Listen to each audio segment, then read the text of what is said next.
আমরা যারা share market বা ট্রেডিং নিয়ে একটুও খোঁজ রাখি তারা প্রায়ই একটা নাম শুনি, ন্যাসড্যাক। কিন্তু আপনি কি জানেন এটা আসলে কি এবং কেন পৃথিবীর বড় বড় টেক জায়ান্টরা এখানে লাইন দিয়ে থাকে?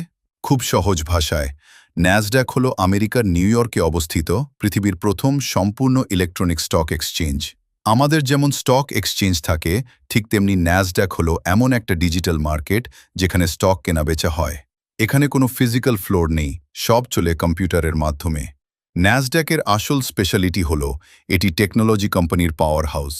অ্যাপল, মাইক্রোসফট, গুগল, এনভিডিয়া কিংবা টেসলা, পৃথিবীর সেরা সেরা সব টেকনোলজি আর ইনোভেটিভ কোম্পানিগুলো এই ন্যাসড্যাকের লিস্টেড। তাই ন্যাসড্যাকের মুভমেন্ট দেখলেই বোঝা যায় গ্লোবাল টেক সেক্টর কোন দিকে যাচ্ছে। ট্রেডারদের জন্য সবচেয়ে আকর্ষণীয় হল ন্যাসড্যাক 100 ইন্ডেক্স। এখানকার টপ 100টি নন ফাইন্যান্সিয়াল কোম্পানির পারফরম্যান্স নিয়ে এই ইন্ডেক্সটি তৈরি, যা হাই ভ্ল্যাটালিটি ও দুর্দান্ত লিকুইডিটির জন্য ডে ট্রেডার এবং সুইং ট্রেডারদের অন্যতম প্রিয় একটা জায়গা। তাহলে নেক্সট টাইম যখন শুনবেন ন্যাসড্যাক ক্র্যাশ করেছে বা অল টাইম হাই হিট করেছে, বুঝবেন টেক ওয়ার্ল্ডে বড় কিছু ঘটছে। ট্রেডিং এবং গ্লোবাল মার্কেটের এমন সহজ বিশ্লেষণ প্রতিদিন পেতে এখনই পেজটি ফলো দিয়ে রাখুন।